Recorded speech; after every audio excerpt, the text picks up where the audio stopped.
Hello everyone, I'm Sebastian Y and this is Foundations of Economics. In this video I'm going to talk about short-run economic fluctuations using the aggregate demand and aggregate supply model. So far, our discussions of macroeconomics have focused mostly on the long run. We made the assumption of money neutrality, the idea that real variables are unaffected by changes in the price level. This is a key assumption in classical macroeconomics, where money is largely irrelevant in the sense that if the money supply doubled, the price of everything would double and nothing would really change. You might remember that back in the microeconomics chapters, I also didn't talk about money at all because in classical economics, it doesn't really matter. However, consensus among economists is that money neutrality generally only holds in the long run. Recall that in the short run, not everything is variable. In this context, it means that not everything can adjust quickly enough to reach money neutrality. Let's talk a little bit about short-run economic fluctuation. Countries experience macroeconomic fluctuations year to year. Sometimes the economy expands and sometimes it contracts. These short-run fluctuations are called the business cycle. I want to warn you though, unlike what the name suggests, business cycles are difficult to predict. They don't come at regular intervals. Prolonged economic downturns are called recessions. During recessions, we see GDP fall and unemployment rise. In the long run, everything goes back to normal, but we are going to develop a model here that will explain what goes on in the short run. The model of aggregate demand and aggregate supply focuses on the relationship between Y, that is our total output in the economy, which we've also referred to as real GDP, and P, the price level. Money neutrality suggests that these two variables are unrelated to each other, but if money neutrality does not hold anymore in the short run, then there might be a relationship here. Aggregate demand is the demand for all goods and services in an economy. Aggregate supply is the total output of goods and services in an economy. The aggregate demand and aggregate supply model superficially resembles the simple supply and demand graphs that we drew back when we talked about markets for goods and services many weeks ago. In reality, though, they are quite different. Thinking about a market for goods and services, the demand curve slopes downward because as the price of one good goes up, people buy less of it and buy more of another thing.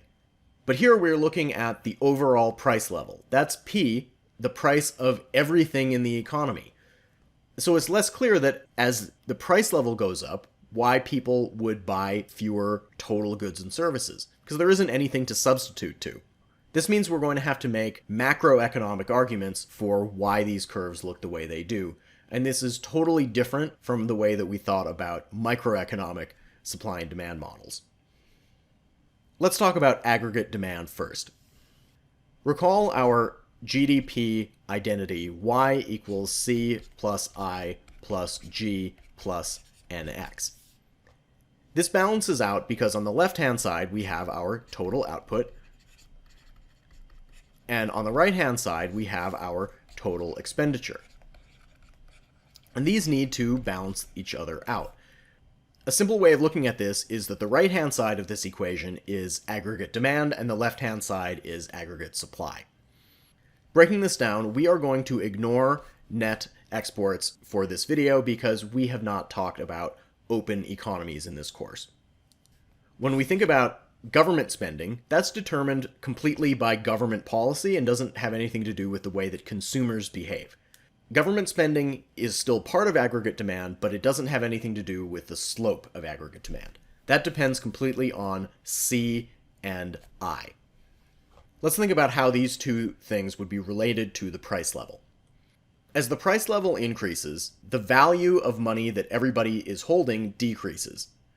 Even if wages keep pace with inflation, existing wealth does not. All the money that you already have has decreased in value. This decreased purchasing power makes everybody feel less wealthy. This results in people reducing their consumption. So as price level goes up, consumption goes down. A related effect is that when the price level goes up, people need more money to buy the goods that they need. This means that they're going to save less. And since saving equals investment, investment is also going to go down. We talked about this whole relationship back when we talked about the market for loanable funds. So we can start to see here how all of these different macroeconomic concepts are interrelated. Remember that investment is the total amount of capital goods demanded, and that's part of aggregate demand. So when the price level goes up, investment goes down. These are two different reasons why we have an inverse relationship between price level and aggregate demand. Let's put this all together into a graph. We'll have our output on the horizontal axis, and we'll have our price level on the vertical axis. Aggregate demand is going to be downward sloping. Next, let's talk about aggregate supply. Aggregate supply comes from the left-hand side of our GDP identity. It's the total production in the economy. Previously, we used production functions to determine the total production in an economy, where we had a function of the capital stock and the labor supply, and then the total factor productivity representing technology. Remember that in the long run, we have money neutrality, and it's only these factors of production, capital, labor, technology, human capital, natural resources, that kind of thing, that has any kind of effect on output. So if money neutrality holds in the long run, then our long run aggregate supply is going to be a vertical line.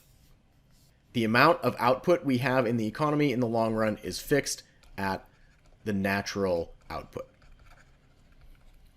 If any of these things change, so for example, the economy gets better technology, increases its capital stock, increases its labor supply, then that's going to shift long-run aggregate supply to the right.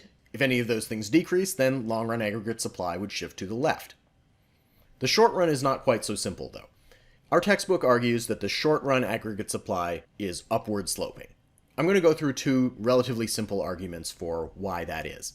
Broadly speaking, those two arguments are called sticky wages and sticky prices. The idea of sticky wages is that workers often sign contracts that lock in their wages for a certain amount of time, often 1 year, but it could be longer. If the overall price level changes during that time, the wage sticks at the previously agreed upon level. So even if the overall price level in the economy goes up, the wages are unable to keep pace with that. If the price level goes up and the wages stay low, firms are getting a particularly good deal on labor, and so they're going to produce more output. On the other hand, if the price level goes down and wages are stuck at their previously high level, then firms are going to be forced to pull back their output. The idea of sticky prices is that due to menu costs, firms don't always adjust their prices to match the new price level, whether the price level's gone up or gone down. If the price level goes up and prices are stuck at a lower level, then they're going to end up selling more output. On the other hand, if the price level goes down and prices are stuck at a high level, then they're going to sell less output. Both of these arguments suggest that as the price level goes up, the quantity of output will increase, which is going to give us an upward sloping, short-run aggregate supply. Anything that shifts the long-run aggregate supply will also shift the short-run aggregate supply in the same way. Again, these are things like technology, capital stock, labor supply, natural resources, that sort of thing. There is one other reason why the short-run aggregate supply might shift, and that is the expected price level. This hinges on the idea of sticky wages again. If firms expected the price level to be high, then in all likelihood they would have negotiated higher wages with their workers. That increases costs and shifts aggregate supply to the left. On the other hand, if firms expected the price level to be low, then they would negotiate lower wages with their workers. Lower wages decrease costs, shifting aggregate supply to the right. Remember that this is only the case in the short run, because expectations all work themselves out in the long run. Now that we've drawn all three of these curves, we can look at the equilibrium and think about how we can apply comparative statics. We're going to start out with long-run equilibrium. In this model, that is going to be what I've just drawn here, where long-run aggregate supply, short-run aggregate supply, and aggregate demand all intersect at the same point. This is going to be our starting point to examine shifts in some of these curves. Let's think about a shift in aggregate demand first. Suppose that some change in the economy happens that reduces consumption spending. A good example of that would be a global pandemic. People are spending less money overall, and so that's going to shift our aggregate demand to the left. I'll draw in our new aggregate demand curve in purple. Our long-run equilibrium point was here, and now our short-run equilibrium will be right here, where our new aggregate demand curve crosses the short-run aggregate supply. We can see that the price level has gone down, and so has output. This short-run decrease in output is a recession. In the long run, we are eventually going to get back to our natural output level, which is this point right here. The adjustment that must take place is the short-run aggregate supply shifting to the right. Let's talk about why that happens. Because of our aggregate demand shift, the price level has suddenly dropped in the short run. Sticky prices and sticky wages means that the economy has yet to adjust fully to that new reality. But over time, as the price level has gone down, firms will come to expect this new lower price level and negotiate lower prices with their workers, thus decreasing their costs and shifting short-run aggregate supply to the right. And that's going to continue until we reach our new long-run equilibrium, where our new aggregate demand and both aggregate supply curves cross. That's going to further decrease the price level, but it's going to return the economy back to the natural output. Even though the economy does make it back to its original level of output, there was still a period of time in the short run where output fell and therefore people's incomes fell. That's the definition of a recession. So the government might not want to wait for the economy to readjust back to long-run equilibrium. They might instead want to counteract the aggregate demand shift to the left by shifting it back to the right. Remember that the reason that aggregate demand shifted to the left was people's consumption decreased. And so how can the government increase consumption? They can give a stimulus check like they did during this pandemic. If the government acts quickly and precisely, they might be able to shift the aggregate demand back to where it started with and mitigate the severity and length of the recession. Let's talk about one more reason why we might have a short-run fluctuation. Suppose we have a sudden increase in production cost. This might be because there is a political instability in the Middle East, like the Yom Kippur War in 1973 or the Iranian Revolution in 1979, that disrupts the supply of oil. The increased price of oil shifts short-run aggregate supply to the left. Looking at our short-run equilibrium, we are now in a situation where the overall price level has increased from the long-run equilibrium and the total output has decreased. This is a recession like the one we had in the previous example, but it's a different kind of recession because instead of deflation, we now have inflation. A word sometimes used to describe the situation is stagflation. This is a combination of stagnation and inflation.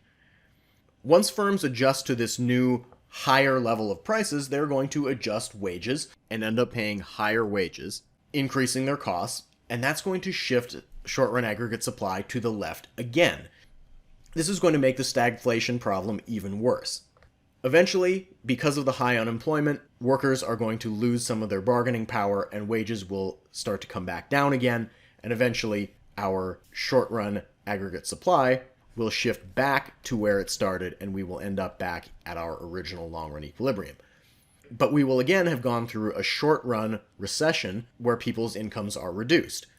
The government might want to step in and get total output back up to its natural level without waiting for long-run equilibrium to come back. To do this, they might want to shift aggregate demand to the right, just like they did in our other example. If they were to do this, then instead of coming back to our original long-run equilibrium, we might come back to this long-run equilibrium right here, where we have the same amount of total output, but even more inflation. So this is a policy that's not without any cost, but it might be able to reduce the amount of time and the severity of the recession. That brings us to the end of our discussion of the model of aggregate demand and aggregate supply. If you have any questions, feel free to let me know. Thanks for watching.